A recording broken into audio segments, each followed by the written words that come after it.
தில்லை நகர் உமாபதியார் செல்வனமத் திருத்தாள் போற்றி போற்றி. திருச்சிற்றம்பலம். தில்லை வாழந்தனதமடியார்க்கும் அடியே திருநீலகண்டத்து குயவனார்க்கடியே இல்லையே எண்ணாத இயற்பகைக்கும் அடியே இளையாந்தன் குடிமாறன் அடியார்க்கும் அடியே வெல்லுமா மிக வல்ல மெய்ப்பொருளுக்கடியே விரிபொருள் சூழ்குன்றையார் விரமிண்டற்கடியே அல்லிமென் உள்ளயர்ந்தார் அமநீதிக்கடியே ஆரூரன் ஆரூரில் அம்மானுக்காலே இறைவலிந்த வேல் நம்பி எரிவத்தற்கடியே ஏனாதி நாதந்தன் அடியார்க்கும் அடியே கலைமறிந்த சீர் நம்பி கண்ணப்பற்கடியே கடவுரில் கலையந்தன் அடியார்க்கும் அடியே மலைமலிந்த தோல்வள்ளல் மானக் கஞ்சாரன் எஞ்சாத வாட்டாயன் அடியார்க்கும் அடியே அலைமலிந்த குணமங்கை ஆனாயற்கடியே மும்மையார் உலகாண்ட மூர்த்திக்கும் அடியே முருகனுக்கும் ஒருவித பசுபதிக்கும் அடியே செம்மையே திருநாளை கோவார்க்கும் அடியே திருக்குறைப்பு தொண்டதம் அடியார்க்கும் அடியே மேன்மையே திருமேனி வழிபடா நிற்க வெகுண்டெடுத்த தாதை தாழ் மழுவினால் எரிந்த அம்மையான் அடிச்சண்டி பெருமானுக்கடியே ஆரூரன் ஆரூரில் அம்மானுக்காலே திருநின்ற செம்மையே செம்மையாய் கொண்ட திருநாவுக்கரையந்தன் அடியார்க்கும் அடியே பெருநம்பி குலைச்சேதன் அடியார்க்கும் அடியே திருநிலை குருவர்க்கும் பேயார்க்கும் அடியே ஒரு நம்பி அப்போதி அடியார்க்கும் அடியே பொலிபுணல் சூழ் சாத்தமங்கை நீரடக்கடியே அருநம்பி நமிநந்தி அடியார்க்கும் அடியே வம்பராபரி வண்டு மன்னார மலரும் மதுமலர் கொன்றையான் அடியலால் பேனாம் எம்பிரான் சம்பந்தன் அடியார்க்கும் அடியே ஏயர்கோன் கலிகாமன் அடியார்க்கும் அடியே நம்பிரான் திருமூலன் அடியார்க்கும் அடியே நாட்டமிகு தன்றிக்கும் மூர்க்கற்கும் அடியே அம்பரான் சோமாசி மாறனுக்கும் அடியே ஆரூரன் ஆரூரில் அம்மானுக்காலே வாழ்ந்த வனமுலையாள் உமைவங்கன் கடலே மறவாது கல்லெறிந்த சாக்கியர்க்கும் அடியே சீர்கொண்ட புகழ்வள்ளல் சிறப்புளிக்கும் அடியே செங்காட்டம் புலிமேய சிறு தொண்டக்கடியே கார்கொண்ட கொடைகளறி சரிவார்க்கும் அடியே கடற்காளி கணநாதன் அடியார்க்கும் அடியே ஆர்கொண்ட வேர்கூற்றங் கலந்தை கோனடியே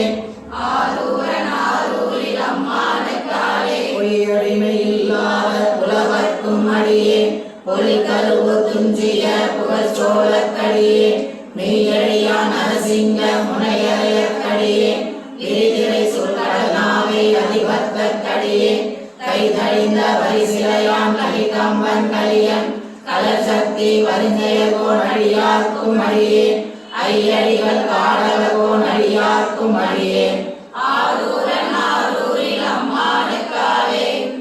கரையண்டங்களடியே காப்பு கொண்டிருந்த கனமுள்ள நம்பிக்கும் காரிக்கும் அடியே நிறை கொண்ட சிந்தையான் நெல்வேலி என்ற நின்ற சீர் நெடுமாறன் அடியார்க்கும் அடியே துறை கொண்ட செம்பவளம் இருளகற்றும் சோதி தொன்மையை வாரிலான் அடியார்க்கும் அடியே அறை கொண்ட வேல் நம்பி முனையடுவார்க்கடியே கடல் சூழ்ந்த உலகெல்லாம் காக்கின்ற பெருமான் காடகோன் கலச்சிங்கன் அடியார்க்கும் அடியே மலர் சூழ்ந்த தார் நம்பி இடங்களிக்கும் தஞ்சை மன்னவனாம் எதிர்த்தன் அடியார்க்கும் அடியே குலை சூழ்ந்த புலியதன் மேல் அறவாட ஆடி பொன்னடிக்கே மனம் வைத்த புகழ் துணைக்கும் அடியே கடல் சூழ்ந்த வேல் நம்பி கோட்புளிக்கும் அடியே பக்தராய் பணிவார்கள் எல்லாருக்கும் அடியே பரமனையே பாடுவார் அடியார்க்கும் அடியே சித்தத்தை சிவன்பாலை வைத்தார்க்கும் அடியே திருவாரூர் பிறந்தார்கள் எல்லாருக்கும் அடியே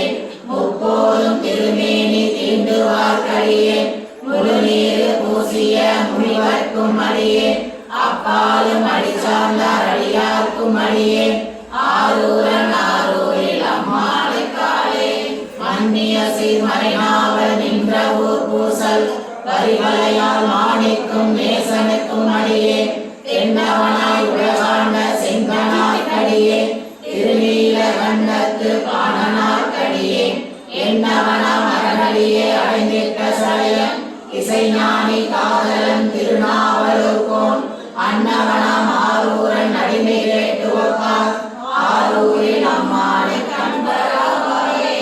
தெளிவு குருவின் திருமேனி காண்டல் தெளிவு குருவின் திருநாமம் செப்பல் தெளிவு குருவின் திருவார்த்தை கேட்டல் தெளிவு குரு சிந்தித்தல் தானே. கைலாய பரம்பரையின் சிவஞான போத நெறி காட்டும் வெண்ணை பயில் வாய்மை மெய் கண்டான் சந்ததிக்கு ஓர் மெய்ஞான பானுவாகி குயிலாரும் பொழில் திருவாவடு துறைவாள் குரு நமச்சிவாய தேவன் சைலாதி மரபுடையோன் திருமரபு நிடூழி தழைகமாதோ. திருச்சிற்றம்பலம். அரைசனே அன்பர்க்கடியனேனுடைய பனே ஆவியோடு ஆக்கை புரை புரை கனிய புகுந்து நின்றுரைக்கு பொய்யிருள் கடிந்தமை சுடரே கிரைபொரா மண்ணும் அமுதத்தின் கடலே திருப்பெருந்துறை உரை சிவனே உரை புணர்வரந்து நின்றுணர்வதோர் புணர்வே யான் உன்னை உரைக்குமாறு உணர்த்தே.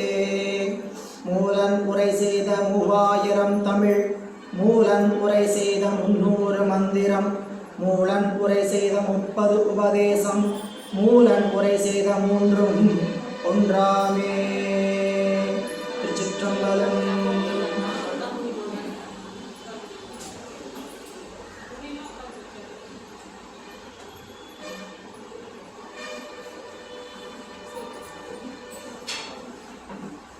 திருச்சிற்றம்பலம்.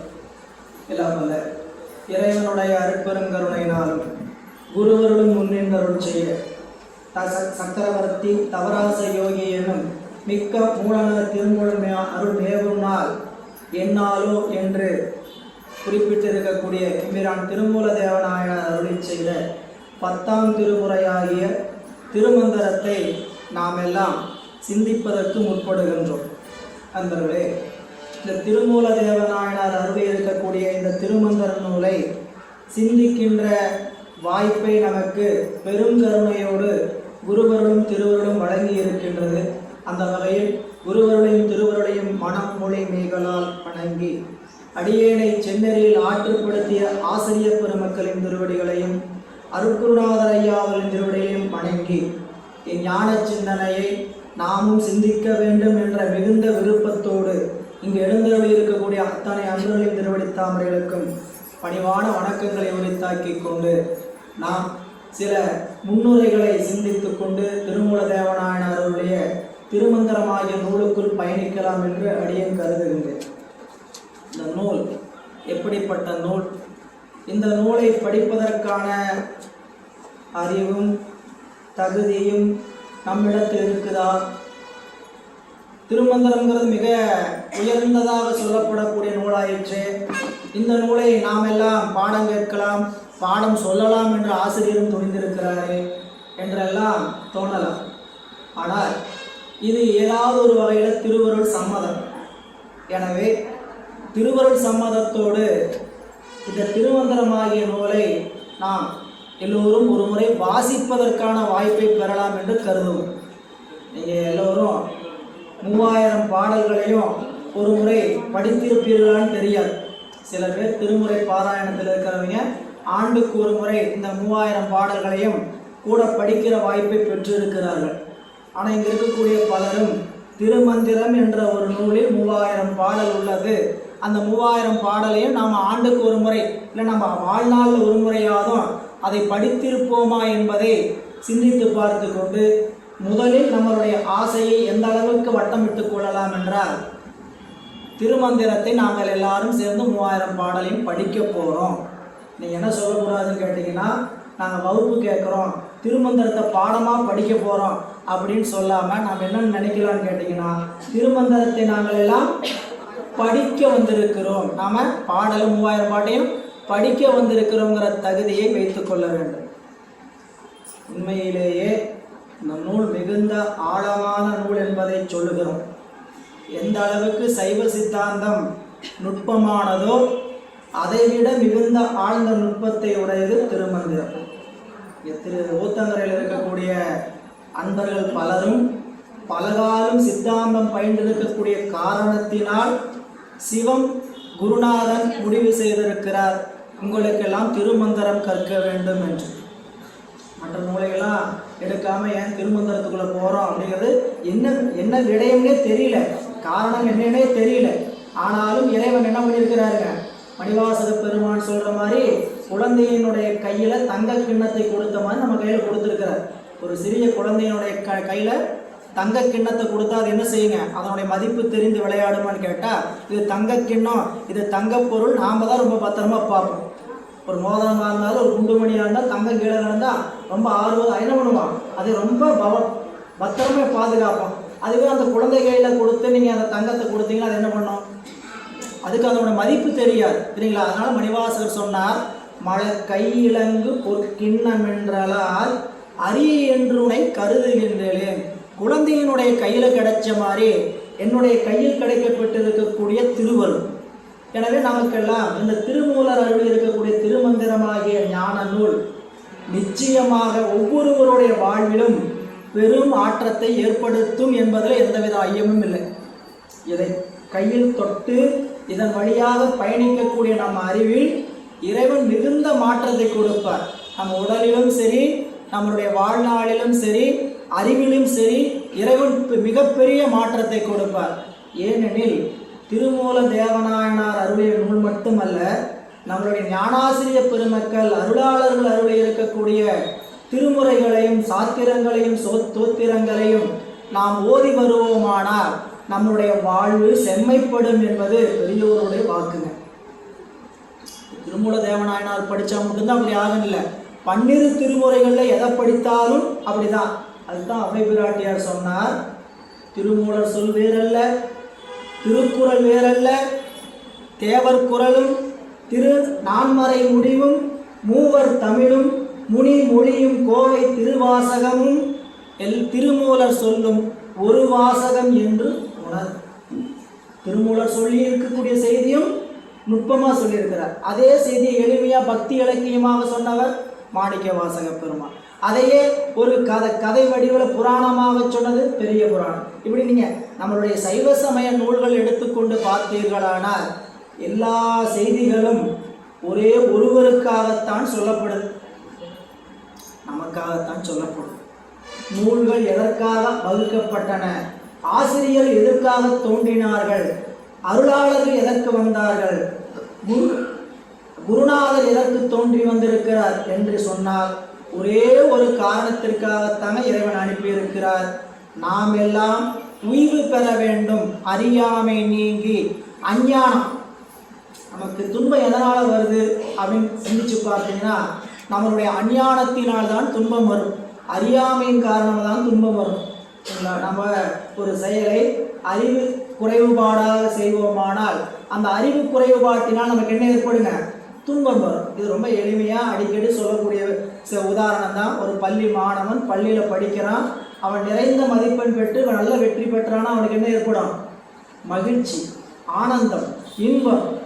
அதுவே அவன் மதிப்பெண் பெறாமல் தேர்ச்சி உறாமல் போனான் அவனுக்கு என்ன ஏற்படும், வருத்தம், துன்பம் ஏற்படும். இப்போ இந்த ரெண்டுக்கு என்ன காரணம் கொஞ்சம் ஆராய்ந்து பார்த்தோம், என்ன காரணமாக இருக்க முடியும்? அறிவு விளங்கியது, அறிவு விளங்கலை. விளங்குதுங்களா? அறிவு விளங்கியது, அறிவு விளங்கியதனால் இன்பம் விளைந்தது, அறிவு விளங்காதனால் வருத்தமும் துன்பமும் மிகுந்தது. புரியல? அப்போ நம்மளுடைய வருத்தத்துக்கும் துன்பத்துக்கு எது காரணம்? அஞ்ஞானம் என்று சொல்லக்கூடிய அறியாமை. சரிங்களா? வீட்டில் வேலை செஞ்சுட்டு இருக்கிறோம், சமையல் அறையில் வேலை செஞ்சுட்டு இருக்கிறோம். சரிங்களா? வெள்ளையாக இருந்து அள்ளி போட்டேன், இது உப்பாக இருக்கிற எனக்கு எப்படி தெரியும் அப்படின்னு காஃபிலையும் டீலையும் சர்க்கரை போடுறதுக்கு பதில் உப்பு போட்டோம்னா குடித்தோம்னா என்ன வரும்? நாம் குடித்தோமா இல்லை, நம்ம வீட்டில் குடித்தாங்கன்னா மூஞ்சியில் ஊற்றுவாங்க, இல்லாட்டி கீழே ஊற்றுவார் கோவத்தோட. என்னன்ட்டு இதெல்லாம் ஒரு எங்கள் அறிவை வச்சுட்டு என்ன வேலை பார்க்குற நீ அப்படின்னு, எங்கள் அறிவை வச்சுக்கிட்டு என்ன வேலை பார்க்குற நீ அப்படின்னு பாரா. அப்போ அது அறியாமையினால் என்ன பண்ணோம், உப்பு பாத்திரமும் சக்கரை பாத்திரம் பக்கமாக இருந்து என்ன எடுத்து அறியாமைனால கையை மாற்றி போட்டோம் துன்பம். நல்லா கெட்டிக்காரத்தனமாக சமையல் செஞ்சு வச்சுக்கங்க, ஆஹா ரொம்ப அருமையான சமையல் அப்படின்னு பாராட்டி என்ன பண்ணுறான், மகிழ்ச்சியாக இருக்கிறாங்க. அப்போ இன்பம் விளையும். அறியாமை நமக்கு துன்பத்தை தான் தரும். எனவே நமக்கு அருளாளர்கள் கொடுத்து சென்றிருக்கக்கூடிய அத்தனை நூல்களும் நம் அறிவில் இருக்கக்கூடிய அறியாமை நீங்குவதற்காக என்பதை மட்டும் புரிந்து கொள்ள வேண்டும். எனவே நீங்கள் முதல் திருமுறை தொடங்கி 12ஆம் திருமுறை வரை 27 அருளாசிரியர் பெருமக்கள் திருஞான சம்பந்தர், நாவரசர், சுந்தரர், வாதவூரர், மற்ற திருமாளிகை தேவர், சேந்தனார், கருவூரர், தில்லு பூந்துருத்தி நம்பி, வரு ஞான கண்டராதித்தர், வேணாட்டடிகள், வாய்ந்த திருவாலியமுதர், மருவு புருடோத்தமர், சேதிராயர், மூலர், மண்ணு திருஆலவாயார், ஒரு காரைக்காலம்மை, ஐயடிகள், சேரமான், ஒளிர்கீரர், கல்லாடனார், உன் கபிலர், பரணர், மெய் உணர் இளம் பெருமானோடு ஓங்கும் அதிரா அடிகளார், திருமேவு பட்டினத்து அடிகளோடு நம்பியாண்டார் நம்பி, சேக்கிழாரும் சிவனெறிய திருமுறைகள் 12 அருள் செய்த தெய்வீக தன்மையோடு. இந்த பாட்டு எனக்கு தெரியறதுக்காக சொல்லணும் போட்டேன், சரிங்களா? இந்த 27 ஆசிரியருடைய பேரையும் ஒரு தடவை நாம் சொல்லணும், ஒரு தடவை கேட்கணும். உங்களுக்கு சொல்றதுக்கு இப்போ பயிற்சி இல்லாதனால என் வழியாக உங்களுக்கு நான் அந்த பாடல் வழியாக அந்த 27 ஆசிரியர் பெருமக்களுடைய பெயரை நாம் நினைவு கொள்கிறோம். நாம் ஒரு சொத்தை அனுபவிக்கிறோம்னா இந்த சொத்து யார் மூலம் வந்ததுன்னு தெரிஞ்சுட்டு அனுபவிக்கணும், சரிங்களா? அப்படி நினைக்கிறோமா இல்லையா? எங்கள் அப்பா சம்பாதிச்சு வச்சதுனால தான் நான் இன்னைக்கு உட்காந்து சாப்பிட்டுட்டு இருக்கிறேன் அப்படின்னு நினைக்கிற மாதிரி தாயும் தந்தையும் பாட்டனையும் பாட்டியும் நினைத்து கொண்டு அந்த நன்றி பாராட்டுவது போல நமக்கு கிடைத்திருக்கக்கூடிய இந்த செல்வங்கள் எல்லாம் எங்கிருந்து கிடைத்தது? இந்த 27 அருளாளர் பெருமக்களிடமிருந்து கிடைக்க பெற்றிருக்கிறது. எனவே இந்த 27 அருளாளர் பெருமக்களும் நமக்கு வழிகாட்டுகின்ற அருளாளர்கள், குருமார்கள். சரி, நாம் படிக்கின்ற இந்த நூல் எல்லாம் துவக்க விழாவில் அருமையாக நமக்கு ஒரு துவக்கம் ஞானாசிரியர் பெருந்தகை அவர் எழுந்தருளி இந்த துவக்க விழாவை நமக்கு செய்து கொடுத்திருக்கின்றார்கள். உங்களுடைய பெரும் முயற்சி, ஊத்தங்கரை என்பவர்களுடைய பொறுப்பாளர்கள் சொல்லி கேசவன் ஐயா, முனிரத்தன் ஐயா, அவங்க எல்லாருமே முயன்று செய்து இன்னைக்கு என்ன பண்ணியிருக்கிறாங்கன்னு கேட்டிங்கன்னா, எப்படியாவது திருமந்திரத்தை நாமும் பாடம் கேட்க வேண்டும் என்ற விருப்பத்தோடு இந்த ஏற்பாட்டையும் இந்த முயற்சி செய்திருக்கிறோம். முதல் நாள் இருந்த அளவுக்கு நீங்கள் இருக்கிறீங்க, இது கடை நாள் வரை இருக்க வேண்டும். இந்த பயணம் நீண்ட பயணம். நம்ம திருமூல திருமந்திரங்கிறது ரொம்ப எளிமையாக நம்ம பாடம் கேட்டெல்லாம் நினச்சிக்காதீங்க, சரிங்களா? அதுக்கு மிகுந்த தவம் செய்யணுங்க. நல்ல தவத்தில் உயர்ந்த தவம் செய்யணும். என்ன தவங்க நாங்கள் செய்கிற தவம் எப்படிங்க செய்கிறது? எங்களுக்கு தவம் செய்கிறதே தெரியாது அப்படின்னு கேட்டீங்கன்னா, நாள்தோறும் இறைவனுக்கு 2 பூக்களை உங்கள் திருக்கைகளால் பறித்து சமர்ப்பியுங்கள். தவம் என்பது பூசனை, இறைவனை பூசிப்பதுதான் தவம், சரிங்களா? இதுக்கு மேலே நிறைய அடுக்க போகிறோம். அந்த இடத்துக்கெல்லாம் போகிறதுக்கு முன்னாடி நாம் குறைந்தபட்சம் செய்ய வேண்டிய தவம் என்ன? நாள்தோறும் தவறாமல் இறைவனுடைய திருவடிக்கு 2 மலர்களை எடுத்து வைக்கின்ற வழக்கம். நீங்கள் கோயிலில் போய் வைப்பீங்களோ, வீட்டில் வைப்பீங்களோ, எங்கே வேணால் வைங்க, சரிங்களா? அது எந்த கடவுளாக வேணால் இருக்கட்டும். நீங்கள் சிவபெருமான் நினச்சிக்க வேண்டாம். எங்கள் வீட்டில் சிவபெருமான் படமெல்லாம் வைக்கிறதுக்கு ஒத்துக்க மாட்டாங்க, நாங்கள் சிவபெருமான் வந்தால் வீட்டில் கஷ்டம் வந்துடும் சொல்கிறாங்க, அப்படிலாம் நிறையா பேச்சுக்கள்லாம் இருக்கும். இதுக்கெல்லாம் தெளிவு நாம் நூலுக்குள்ளே பார்க்க போகிறோம்.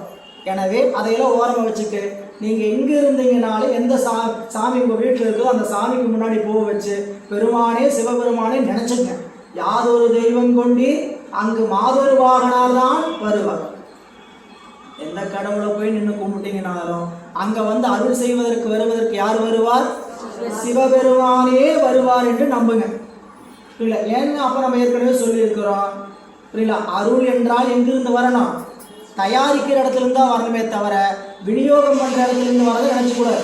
நமக்கு என்ன நினைப்புன்னு கேட்டிங்கன்னா, விநியோகம் பண்ணக்கூடிய பல வகையான தெய்வங்கள்லாம் இருக்கிறாங்க, அவங்க தான் எல்லா வகையான மூலதெய்வம் நினைக்கிறோம். இப்போதைக்கு அப்படி நினச்சிக்கிட்டே வாங்க, புரியல? ஆனால் நிச்சயமாக அருளை யாரால் தான் தர முடியும்? சிவபெருமானால் தான் தர முடியும். அதனால தான் யாதொரு தெய்வம் கொண்டீர், நீங்கள் எந்த தெய்வத்தை கும்பிட்டீங்கனாலும் மாதொரு வாகனார் தான் வருவார். அங்கே யார் வருவார்? மாதொரு வாகனார் தான் வருவார். புரிஞ்சுக்கிற மாதிரி வச்சுக்கணும்னு வச்சுக்கோங்க. நீங்கள் ஒரு நிறுவனத்துக்கு வேலைக்கு போயிட்டு இருக்கிறீங்க சரிங்களா? உங்களுக்கு மேலே யார் இருப்பாங்க? நீங்கள் ஒரு சாதாரண ஊழியர்னு வச்சுக்கோங்க. இந்த நிறுவனத்தில் வேலை பார்த்துட்டு இருக்கிறீங்க. உங்களுக்கு ஊதியம் பத்தலை, வேலை நேரம் அதிகமாக இருக்குது. யார்கிட்ட முறையிடுவீங்க? முதலாளிகிட்ட போயிட முடியுமா? நம்ம 500 பேர் வேலை பார்க்குற இடம். சூப்பர்வைசர் சொல்லி கண்காணிப்பாளர்கிட்ட, சார் சம்பளம் பத்தலைங்க சார், வேலை நேரம் அதிகமாக இருக்குது சார். அவர் என்ன சொல்லுவார்? சொல்லி ஏற்பாடு பண்ணுறோமா? சொல்லி ஏற்பாடு பண்ணுறோம். அவர் போய் யார்கிட்ட சொல்லணும்? மேனேஜர்கிட்ட போய் சொல்லணும், மேலாளர்கிட்ட போய் சொல்லணும். அவர் என்ன சொல்லுவார்? சரிப்பா பார்க்கலாம், கன்சிடர் பண்ணலாம் அப்படின்பார். அவர் போய் மேனேஜிங் டைரக்டரை பார்த்து, சார் இந்த மாதிரி தொழிலாளிகள்லாம் கோரிக்கை வைக்கிறாங்க அப்படிங்கிறார். இப்போ முதலாளி என்ன பண்ணுவார்? உடனே சாங்ஷன் பண்ணிடுவாரா? அதற்குரிய காலம் பார்த்து கொண்டிருப்பார். சிவம் நமக்குரிய காலம், வினை தகுதி வருகின்ற காலம் வரை நமக்கு செய்ய வேண்டிய அருளை செய்வதற்கு காத்திருப்பார். நாம் நினைச்சோம் அது உடனே நடந்ததுன்னா சூப்பர்வைசர்னால தான் நடந்தது, மேனேஜர்னால தான் நடந்தது அப்படி நினச்சிட்டு இருக்கோம். ஆனால் நிச்சயமாக அவங்களால செய்ய முடியுமா? செய்யவே முடியாது. யாருனால தான் செய்ய முடியும்?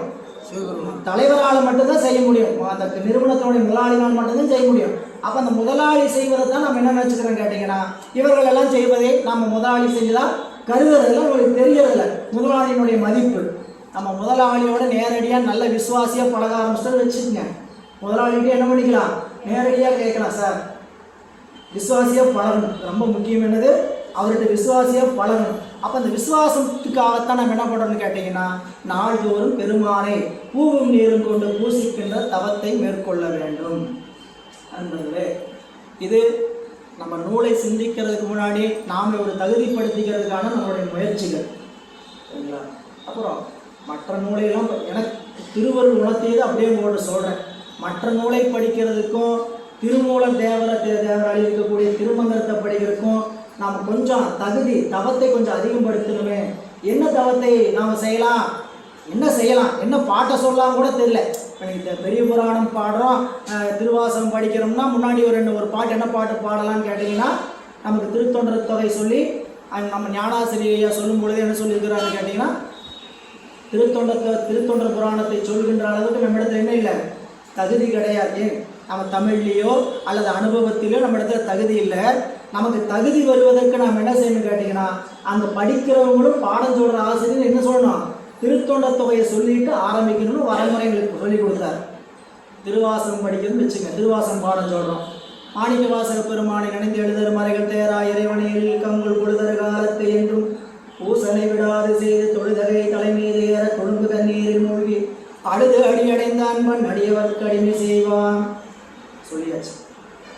திருமூல தேவநாயனாருக்கு நாம் திருமந்திரம் சொல்கிறோமே, நமக்கு எப்படி இந்த தகுதி நமக்கு இருக்கும்? ஏன்னா எத்தனையோ ஜாம்பவான்கள் சொல்லுகின்ற பாடம் இந்த பாடம்.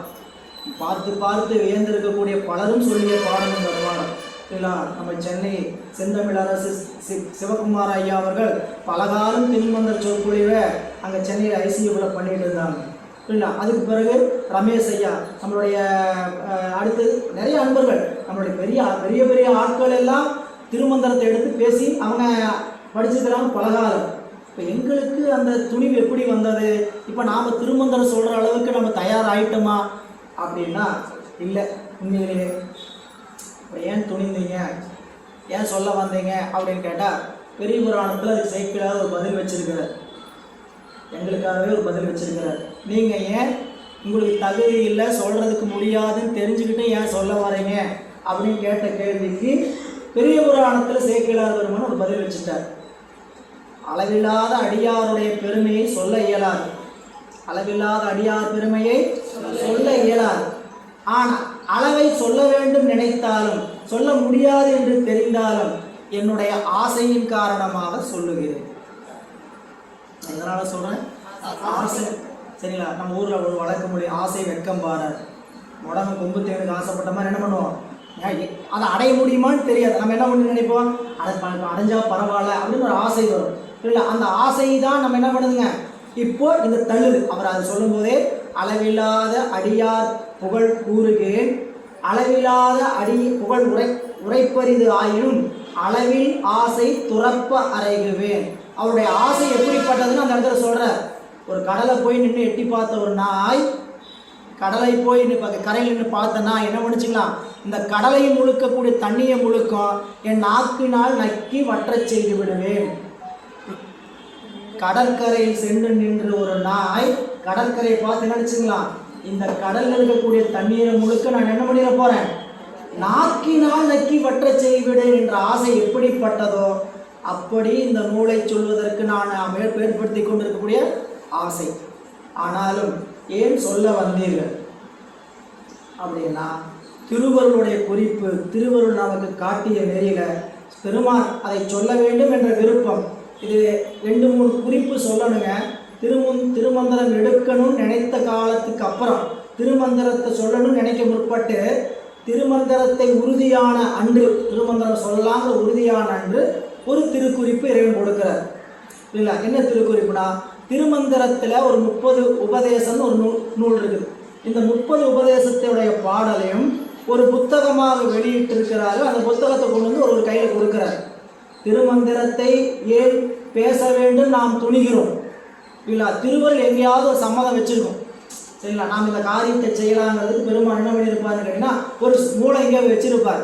அப்படி திருமந்திரத்தை சிந்திக்க வேண்டும் என்று உறுதி செய்து அவங்க கேட்டுக்கொண்டிருக்கின்ற அந்த அன்று இறைவன் ஒருவர் மூலமாக கையில் கொண்டு வந்து கொடுக்கக்கூடிய புத்தகம் என்னன்னு கேட்டீங்கன்னா திருமூலர் தேவனார் அருளிய 30 உபதேசம் அப்படின்னு சொல்லக்கூடிய நூல்.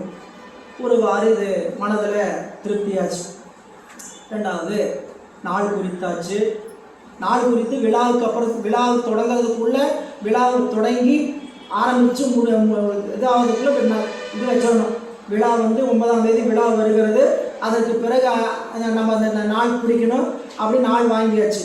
விழாவில் வந்து திருமந்திரம் பேசுறதுக்கு, திருமந்திரம் பேசக்கூடிய சென்னையிலிருந்து நம்ம ரமேஷ் ஐயா அவர்கள், அவர் ஒரு நாள் சொற்பொழிவுக்கு வேறு ஒரு தலைப்பில் வந்திருந்தார். வேறொரு தலைப்பில் பேசுவதற்காக அவர் வந்திருந்தார். அவர் வந்தபோது அவர்கிட்ட பேசிகிட்டு இருக்கும்போது, நீங்கள் தான் இங்கே திருமந்திர வகுப்பு ஆரம்பிக்கிறீங்க அப்படின்னாரு. யாருமே அடுத்த ஒரு 10 நாளில் துவங்கலான்னு இருக்கிறேன், இல்லை உங்களுடைய ஆசீர்வாதத்தில் அப்படி நான் சொல்கிறதுக்குள்ளே அவர் கையை தலைமையால் வைத்து நீண்ட நேரம் அவர் கையை எடுக்கவே இல்லை. இருந்த நேரம் அவருடைய ஆசி கிடைக்க பெற்றது. எனவே பெருமக்களுடைய திருவருள் சம்மதத்தினால், எங்களுடைய ஞானாசிரிய பெருமக்களுடைய திருவடிகளில் பயணிக்கக்கூடிய காரணத்தினால் இந்த நூலை அடியேனும் சொல்லலாம் என்று கருதி உங்கள் முன் நிற்கிறோம். நீ அடுத்தது இந்த நூலை கேட்கக்கூடிய நம்மளுடைய நிலை என்னவா இருக்கணும், அது திருவருள் குணத்தையே தான்.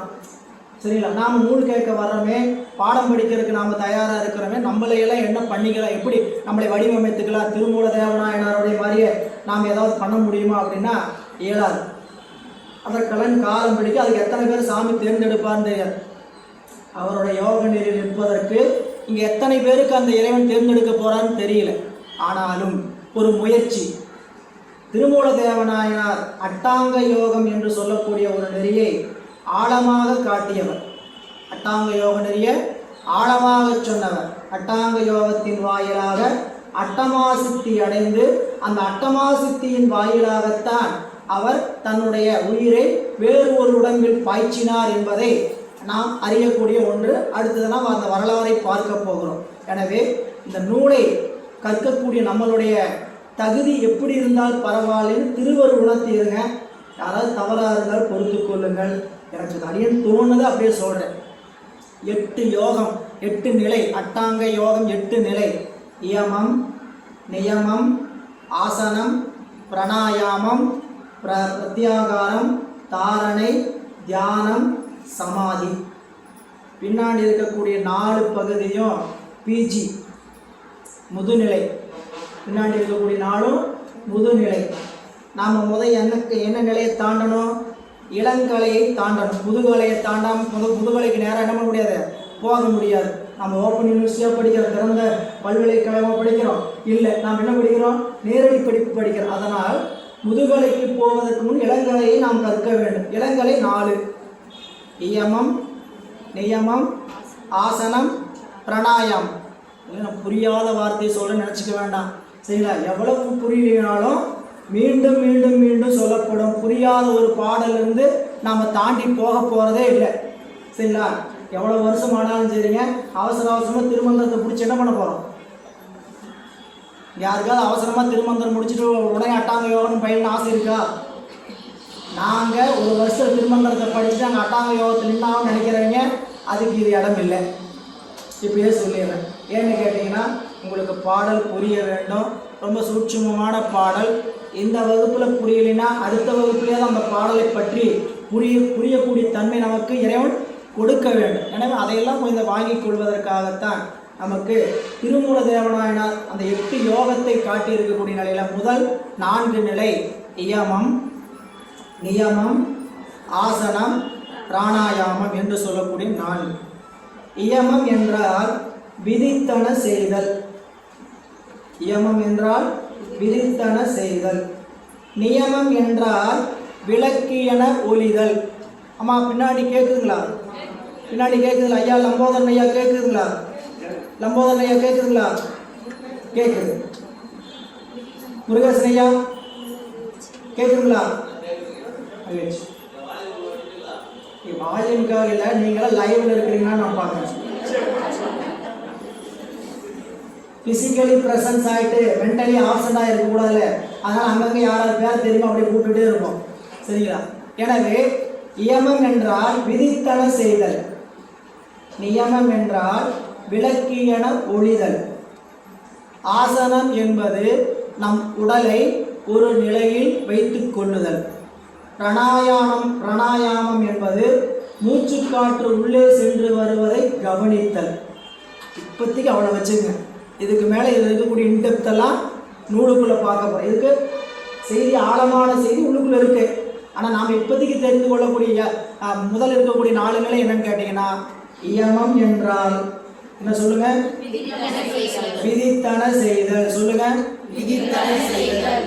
நியமம் என்றால் விளக்கியன ஒளிதல். ஆசனம் என்றால் உடலை ஒரு நிலையில் வைத்தல். பிராணாயாமம் என்றால் மூச்சுக்காற்று உள்ளே சென்று வருவதை கவனித்தல். புரிஞ்சுட்டீங்களா?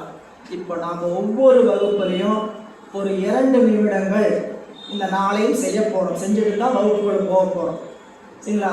எப்படிங்க அப்படின்னு கேட்டால் எங்களுக்கு இதெல்லாம் தெரியாது அப்படின்னா நம்ம விதித்தன செய்தல் என்ன வச்சுக்கலாம் அப்படின்னு கேட்டிங்கன்னா, விதித்தன செய்தல்ன்ட்டு அவர் டெப்த்தாக ஆழமாக திருமூலம் நிறையா சொல்லியிருக்கிறார். நாம் அதுக்குள்ளெல்லாம் போக போகிறதில்ல. என்ன விதித்தன செய்ய போகிறோன்னு கேட்டிங்கன்னா, நம்மை இந்த பாடம் கேட்பதற்கான அறிவு நிலைக்கு தயார்படுத்திக்கிறது. புரியுங்களா? இங்கிருந்தோ வந்து இன்னொரு வேலையிலே வந்து நீங்கள் அமர்ந்து கொண்டு இருப்பீர்கள். இல்லைங்களா? வீட்டுக்கு எத்தனை மணிக்கு போயாகணுங்கிற ஒரு குறிப்பிட்ட கட்டாயத்தோடு வந்திருப்பீங்க. நிச்சயமாக அந்த நேரத்துக்கு மேலே ஒரு நிமிஷம் கூட பாடம் தாண்டாது. 12:30 மணினா 12:29க்கு திருச்சிற்றம்பலம் அப்படின்னு சொல்கிறதுக்கான முயற்சி நாங்கள் ஆரம்பிக்கிறது எவ்வளோ நேரம் கழிச்சோன்னா ஆரம்பிப்போம். பாட துவக்கம் எவ்வளவு நேரத்துக்கு முன்னதாக கூட காலங்காலத்து கூட நடக்கலாம். பாடத்தினுடைய நிறைவு நேரம் ஒரு குறிப்பிட்ட நேரம். சரிங்களா? ஏன் 10:30 மணி போட்டிருக்குன்னு கேட்டிங்கன்னா, நிச்சயமாக 10:30 மணிக்கு என்னால் இந்த இடத்துக்கு வந்து சேர முடியாது. ஏன்னா ஊத்தங்கரைக்கு ஒரு 6 ஆண்டுகளாக நான் பயணித்ததில் ஏற்கனவே மாதம் வந்து இந்த போக்குவரத்தினுடைய இடர்பாடினால் என்னுடைய பணிச்சூழல் அதிகமான காரணத்தினால தான் இங்கே நிறைய தொண்டர்களை நான் இழந்து நிற்கிறேன். சரிங்களா? அது நல்லாவே எனக்கு தெரியும். சில திருப்பத்தூர் அதே மாதிரி தான். அங்கே பயணச்சூழல் நேரத்துக்கு வந்து சேர முடியல அப்படின்றது. எப்படி ட்ரெயின் புக் பண்ணணும், ட்ரெயின் புக் பண்ணால் சாமல்பட்டி வந்து இறங்குறதுக்கு அந்த இன்னைக்கு ட்ரெயின் புக் பண்ண முடியல, டிக்கெட்லாம் போச்சு, அதெல்லாம் ட்ரெயின் புக் பண்ண முடியல. உங்களுக்கு தெரிஞ்சால் தான் இந்த 10:30ங்கிறது நீங்கள் வந்து தயாராக இருக்கணும். ஆசிரியர் 10:30 சொல்லிட்டு 10 உங்களுக்கு தான் வருவார், நல்லாவே தெரியும். நாம் 11க்கு போவோம் அப்படின்னு நினச்சிட்டு வந்தீங்கன்னா இன்னும் என்ன ஆகுதுன்னு கேட்டிங்கன்னா பாடத்துடைய நேரம் இன்னும் குறுக்கிட்டே போயிடும். அதனால் நீங்கள் கொஞ்சம் உரிய நேரத்துக்கு வந்து அதற்குரிய நிலைப்பாடு, அதான் இயமம் என்னன்னு கேட்டிங்கன்னா விதித்தன செய்தல். என்ன? பாடத்திற்கான சூழலை, அறிவை நாம் என்ன பண்ணிக்கிறோம்? ஒருமுகப்படுத்தி கொள்ளுதல். இந்த விதித்தன செய்தல் என்ன வச்சுக்கிறீங்க? ஒருமுகப்படுத்தி கொள்ளுதல். என்ன ஒருமுகப்படுத்துறது? என்ன வேணால் நடந்துட்டு போகுது, இன்னும் 1.5 மணி நேரத்துக்கு இங்கே என்ன சொல்கிறாங்களோ நான் காதில் வாங்குறேன், இல்லாட்டி தூங்குறேன். காதில் வாங்குறேன் இல்லாட்டினா தூங்குறேன். இது 2 தவிர்த்து வேறு சிந்தனைக்கு போகக்கூடாது. இல்லைங்களா? என்னங்க தூங்க சொல்கிறீங்க, நீங்களே பாடத்தை எடுத்துகிட்டு தூங்க சொல்கிறீங்களேன்னு கேட்கலாம். எப்பயுமே ஒரு ஆழ்ந்து ஒரு விஷயத்தை கவனிக்க ஆரம்பிச்சிங்கன்னா 2 மாற்றம் ஏற்படும். புரியல? ஒன்று தலைவலி வந்துடும், இல்லாட்டினா தூக்கம் வந்துடும். எதையாவது ரொம்ப யோசிச்சோம்னா என்ன ஆகுன்னு கேட்டிங்கன்னா தலைவலி வரும், இல்லாட்டினா தூக்கம் வந்துடும். இப்போ நாம் படிக்கக்கூடிய பாடத்தினுடைய தன்மை அப்படிப்பட்ட தன்மைக்குள்ளே போகிறதுனால இருக்கிறனால இது இப்போ ஆரம்பத்தில் இல்லை, நம்ம ஆரம்ப காலத்தில் ஒரு சாதாரண விஷயத்தை மனசுக்குள்ளே வைக்கிறதுக்கே நம்ம ரொம்ப கஷ்டப்பட்டுருப்போம். படிக்கக்கூடிய காலத்தில் ஒரு 2 பேராகிராஃப் மனப்பாடம் பண்ணிட்டு போய் எழுதுனா எல்கேஜியில் பெரிய வேலையாக இருக்கும். புரியல? எல்கேஜியில் என்ன எழுத சொல்லுவாங்க? ABCD 26 எழுத்து எழுது, தமிழில் I எழுத்து 18 எழுத்து எழுது, இவ்வளோ தான் சொல்லி எழுத சொல்லுவாங்க. அதுவே பெரிய கடினமாக இருக்குது. இன்றைக்கி என்ன ஆகுது? தலைகீழாக எல்லாத்தையும் நாம் பேசுகிற அளவுக்கு எல்லாம் எழுதுகிற அளவுக்கு தயாராக இருக்குன்னா இந்த அறிவை நம்ம என்ன பண்ணியிருக்கிறோம்? அப்படி நாம் முன்னேற்றி கொண்டு இருக்கிறோம். அதுபோல இது உலகியல் கல்வி சார்ந்த அறிவை வைத்திருக்கிற அறிவு வேறு. உலகியல்ல நீங்கள் எவ்வளோ கல்வி வேணால் படிச்சிருக்கலாம். அந்த கல்வி படித்திருக்கிறேங்கிற நினைப்போட இங்கே வந்து என்ன ஆகிடக்கூடாது, நான் எல்லாத்தையும் திருமங்கலாம் எனக்கு சர்வசாதாரணமாக படிச்சிடலாம் நினச்சிக்கூடாது. இதுக்கு ஒரே ஒரு தவம் தான் தேவை, குருநாதனுடைய அருள், ஞானாசிரியருடைய அருள். இல்லைங்களா? அதனால தான் பாடல் சொல்லி ஆரம்பிக்கும் பொழுதே அந்த ஞானாசிரியர் பெருமக்கள் எல்லாம் நினைந்து நீங்கள் உங்களுக்கு யார் ஞானாசிரியரோ உங்களுடைய குருநாதர் யாரோ அவர் என்ன பண்ணணும்? உள்ளத்தில் நிறுத்தணும். நீங்கள் அதை நிறுத்திக்கிட்டீங்கன்னா இது அதுதான் இந்த வேலை. EMMனா என்னன்னு கேட்டிங்கன்னா பாடத்தை கேட்பதற்காக உங்களை நாம் என்ன பண்ணிக்கிறோம்? ஒருமுகப்படுத்திக் கொள்கிறோம். அறிவை ஒருமுகப்படுத்தி நம்ம நெஞ்சில் நம்ம குருநாதர் நினச்சிக்கிறோம். இது விதித்தன செய்தல். எல்லாத்துக்கும் ஏற்புடையதா? இது எல்லாருக்கும் ஏற்புடையதா? அறிவை ஒருமுகப்படுத்துறீங்க, உங்களுடைய ஞானாசிரியரே அல்லது குருநாதரையோ நினைக்கிறீர்கள். 1 ஏமம் விதித்தன செய்தல். 2 விளக்கியன ஒளிதல். கண்டிப்பாக இதெல்லாம் செய்யக்கூடாதுன்னு அவர் சொல்லியிருக்கிறார். யாருங்க? திருமூல தேவநாயனர். ஆனால் அது மாதிரி நாம் இப்போ செய்யாமல் இருக்க முடியுமா? முடியாது. நாம் என்ன செய்யாமல் இருந்து கொள்ளலான்னு கேட்டிங்கன்னா நிச்சயமாக உங்களுடைய அலைபேசியை அமைதிப்படுத்திடுங்க. விளக்கியன ஒளிதல். இந்த முயற்சியை ஆரம்பிச்சுட்டு தான் நம்ம பாடத்துக்குள்ளே போக போகிறோம். சரிங்களா? இப்போ நான் இதை இப்போ நீங்கள் செய்யறதுக்கு இது வந்து தியரி சொல்லிட்டு இருக்கிறேன். அடுத்து தியரி சொல்லியிருக்கப்புறம் 1 நிமிஷம் 2 நிமிஷம் ப்ராக்டிக்கல். புரியுதுங்களா? நடைமுறை பயிற்சி. விதித்தன செய்தல், பாடத்தில் ஒருமுகமாக கவனத்தை வைத்துக்கொண்டு ஞானாசிரியரையோ குருநாதரையோ எண்ணுதல். இதுதான் நியமம். நியமம். விளக்கியன ஒளிதல். என்ன விளக்கியன? நம்மளுடைய கைபேசியை நம்ம என்ன பண்ணணும்? கண்டிப்பாக அமைதிப்படுத்தி வைப்ரேட் அல்லது சுவிட்ச் ஆஃப் பண்ண வேண்டாம். ஏன்னா உங்களுக்கு எத்தனையோ பேர் கூப்பிடலாம், நிறைய பேர் கூப்பிடலாம், நம்மளுடைய வேலைப்பழுவெல்லாம் நிறைய பேர் கூப்பிடலாம். அந்தெல்லாம் நீங்கள் எடுத்துக்க வேண்டாம்.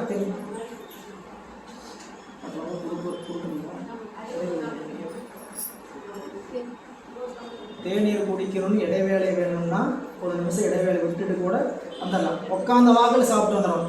எந்திரிச்சு போனீங்கன்னா காலதாமதம். சரி, இல்லைன்னா குடிச்சுட்டு தானே